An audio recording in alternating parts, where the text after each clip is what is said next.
오죽하면 이제 국민의힘 의원들까지 윤석열 대통령한테 뒤통수가 터진 상황입니다. 대통령실이 논란의 중심에 있는 녹취록이 공개되면서 지금 아무 말도 못하고 있고요. 결국 국민의힘 전당대회 후보가 대통령실 상대로 법적 대응까지 준비하고 있다고 합니다. 저도 이제 언제인지 기억이 잘 안 나는데 윤석열 대통령의 만행에 가까운 부메랑이 언젠가는 윤 대통령한테 돌아가서 비수를 꽂을 거라고 말씀드렸고 이게 생각보다 빠른 시일 내에 돌아갈 거라고 했잖아요. 이게 지금 현실이 되고 있는 거죠. 법적 고발을 준비 중인 사람은 안철수 국민의힘 당대표 후보였습니다. 뭐 때문에 이렇게까지 된 건지 보니까 특정 후보를 지지해달라는 부탁이 담긴 대통령실의 녹취록이 공개됐다고 하더라고요. 이걸 중대범법행위로 규정했고요. 그에 대한 분명한 답변을 내놓지 않는다면 법적인 조치가 뒤따를 수밖에 없을 것이라고 강력하게 나오고 있는 상황입니다. 오죽했으면 국회의원회관에서 대통령실의 전당대회 선거 개입 관련 긴급 기자회견까지 열었더라고요. 여기서 뭐라고 했냐면 사실이라면 이는 대통령실이 당 대표 경선에 개입한 명백한 사실로서 대단히 심각한 문제다 이렇게 비판했습니다. 일단 녹취록에 따르면 특정 정치인은 김기현 의원입니다. 대통령실 단톡방은 이미 유명하잖아요. 무슨 일이 있었냐면 대통령실 시민사회수석실 행정관이 김기현 국민의힘 당대표 후보 홍보물을 당원 등이 속해 있는 카카오톡 단체방에 직접 전파해달라고 요청했다고 합니다. 김기현 의원이면 이미 저희 채널 구독자분들이면 다 아시죠? 윤석열 대통령이 열심히 밀어두고 있는 의원 중 한 사람입니다. 안철수 씨는 그래서 정당 민주주의를 훼손하고 헌법 제7조 공무원의 정치적 중립 의무를 정면으로 위반하는 중대한 범법행위로서 매우 중대한 사안이라고 규정하고 충격을 넘어 경악을 금할 수 없다고 표현할 정도로 분노에 차 있는 상황입니다. 그런데 한 가지 핀트를 잘못 잡고 있는 게 대통령의 안위와 윤석열 정부의 성공을 바라는 국민들과 당원들의 염원에 대못을 박는 결코 용납할 수 없는 일이 발생한 것이라고 하더라고요. 이건 결국 대통령실 참모들한테 책임을 떠넘기는 건데 대통령실 참모들이 100% 본인들 의지로 이런 짓을 꾸몄을까요? 당연히 윤석열 대통령의 지시가 있었겠죠. 지금 이 사건은 대통령실이 전당대회에 개입한다면 내년 공천에서도 개입할 수 있음을 보여주는 거고요. 이건 아주 투명하게 누구의 지시였는지, 어떤 사람들이 몇 명이나 어떻게 가담했는지, 이들에게 어떻게 책임을 물을 것인지와 관련해서 따져야 합니다. 안철수 씨가 정치적 감이 전혀 없는 사람이라고 논평해 드린 적 있죠? 이번에도 그게 드러나는 게 오늘의 문제 제기는 이것을 미연에 막기 위함이자 대통령께 누를 끼치는 행위를 막아내기 위함이라고 말하더라고요. 대통령실 참모들은 말 그대로 아래 직원이거든요. 직원들은 엄청 질책하면서 우두머리인 대통령한테는 잘 보이겠다는 게 너무 눈에 보이기 때문에 이렇게 큰 사건임에도 안철수라는 인물이 공감과 지지를 못 사고 있는 겁니다. 일단 법적인 조치가 뒤따를 수밖에 없을 것이라고 의음장을 내놓긴 했습니다. 만약 이렇게 된다면 윤 대통령에 대한 수사도 분명 이뤄져야 하기 때문에 사실상 대통령까지 고발 대상이라는 거죠. 국민의힘한테도 목소리를 냈습니다. 비상대책위원회와 선거관리위원회가 나서야 한다고 했고 대통령실의 명백한 범법행위에 대해 침묵하는 비대위와 선관위한테도 비판을 이어갔습니다. 일단 대통령실은 아무 말도 못하고 부인하기 바빴습니다. 대통령실 관계자가 관련자가 채팅방에서 특정 후보에 대해서 언급한 적이 없고 국정 홍보와 관련해서 언급은 있었다고 들었다. 전대에 더 이상 대통령실을 개입시키지 말라 이렇게 말했는데요. 녹취록에 행정관의 전파 요청 발언이 등장한다는 지적에 대해선 별다른 입장을 내지 않았습니다. 명백한 내용에는 할 말이 없다 이거죠. 김기현 씨도 일단 발뺌하고 있죠. 사실관계가 어떤지 자세히 모른다. 공무원이라고 하더라도 단체 톡방에 들어가서 활동하는 것 자체가 금지되어 있는 것은 아니기 때문에 활동 자체를 위법이라고 할 것은 아니다. 이렇게 말했습니다. 본인은 분명 이 사건의 전말을 알 겁니다. 그러니까 이렇게 빠져나가기 쉽게 말도 명확하게 못하고 두루뭉술하게 하는 거죠. 이게 지금 전당대회에 큰 영향을 끼칠지는 모르겠습니다. 이쪽 사람들이 워낙 논리나 팩트 같은 건 중시하지 않고 마냥 자리싸움과 권력만 중요하게 생각하잖아요. 이건 진짜 이재명 대표한테는 기회입니다. 워낙 많이 알려지긴 했지만 윤석열 대통령의 알 수 없는 고집, 무지성을 체감할 수 있는 막무가내식 인사임며 뒷거래 비슷하게 하는 사람 밀어주기, 이런 것들이 이제 소문이 아니라 현실로 다가오고 있는 거잖아요. 이재명 대표는 지금부터 본인이 하는 공격뿐만 아니라 남들이 본인을 공격하는 것들을 어떻게든 견뎌내야 할 겁니다. 그래야 정치적으로도 법률적으로도 생존할 수 있을 겁니다. 정치인들은 수모를 견디는 힘이 강하지만 주로 대의에 헌신하는 사람인 정치인은 수모를 견디는 힘이 약하거든요.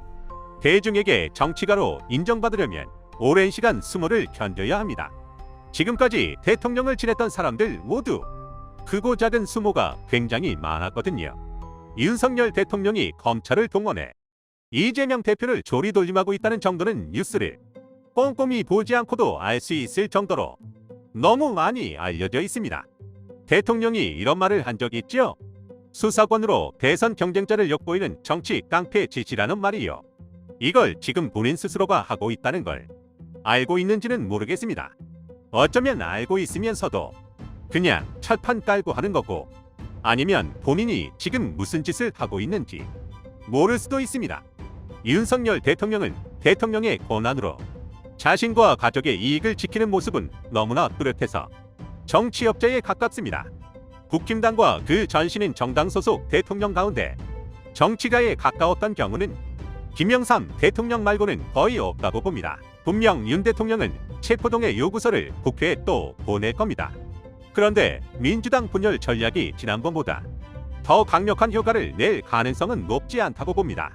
이미 대통령의 전략이 한계를 드러냈다는 거죠. 체포 동의안을 가결하려면 민주당 국회의원 가운데 무효표가 아니라 찬성표를 던지는 사람이 지난번보다 10명 넘게 많아야 합니다. 민주당의 비주류 국회의원들은 지난번 체포 동의안 처리 때 이재명 대표에게 수모를 안겨주고 싶었을 뿐이고요. 이 사람들은 대부분 정치업자여서 신당을 만들 배짱도 없고 총선에서 독자 생존할 능력도 없습니다. 여론조사 결과가 말해주잖아요. 현 시점에서 야권의 대선 후보는 실질적으로 이재명 하나뿐이고, 이재명을 공격한다고 해서 본인들이 정치적 이점을 가져갈 수는 없습니다. 지난번 영상에서 말씀드렸던 것처럼 이 사람들은 정치인으로서의 매력이 전혀 없고, 그렇기 때문에 국회의원 이상으로 성장하지 못하는 겁니다. 깻잎 한 장 차이로 대선에서 졌기 때문에 윤석열 대통령만큼, 어쩌면 윤석열 대통령보다 멘탈이 훨씬 강할 거라고 저는 확신합니다. 불체포 특권을 포기하지 말고, 재판정을 드나드는 것을 부끄러워하지 말고, 당대표와 국회의원의 권한을 충분히 행사하면서 윤석열 대통령이 가하는 조리돌림을 인간적, 정치적, 법률적으로 견뎌내기만 하면 된다는 겁니다. 지금 상황에서는 이재명의 싸움을 대신해 줄 수 없다는 걸 다들 알고 있습니다. 인간 이재명에게는 잔인한 일이지만 그 사람 말고는 누구도 그 짐을 질 수 없기 때문에 이걸 이겨내야 하는 건 이재명 대표고, 이걸 이겨내야 이재명 대표도 살아남을 수 있습니다. 벌써 이재명 대표를 향한 공격이 또 시작됐죠? 성남시장 재임 시절 경기도 성남시 정자동 한국가스공사 부지를 주거단지로 개발한 시행사에 특혜를 제공했다는 의혹이라면서 보수 시민단체가 또 보고를 했더라고요. 이 정도면 징하다는 말이 나오는데, 가스공사 부지 특혜 개발 의혹과 관련해 이 대표를 업무상 배임, 직무유기, 직권남용 등 혐의로 서울중앙지검에 고발했다고 합니다.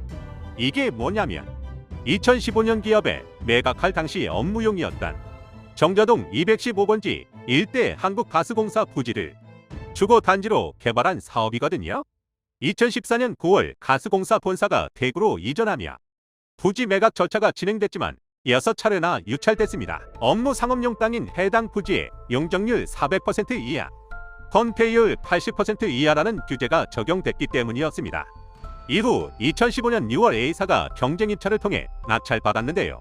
이 당시 해당 부지의 용도 변경 가능성이 제기되자 성남시장이던 이 대표는 가스공사에 아파트 짓는 건 과밀만 심화시키고 성남시에 아무런 득이 안 된다면서 불가하다는 방침을 밝혔습니다.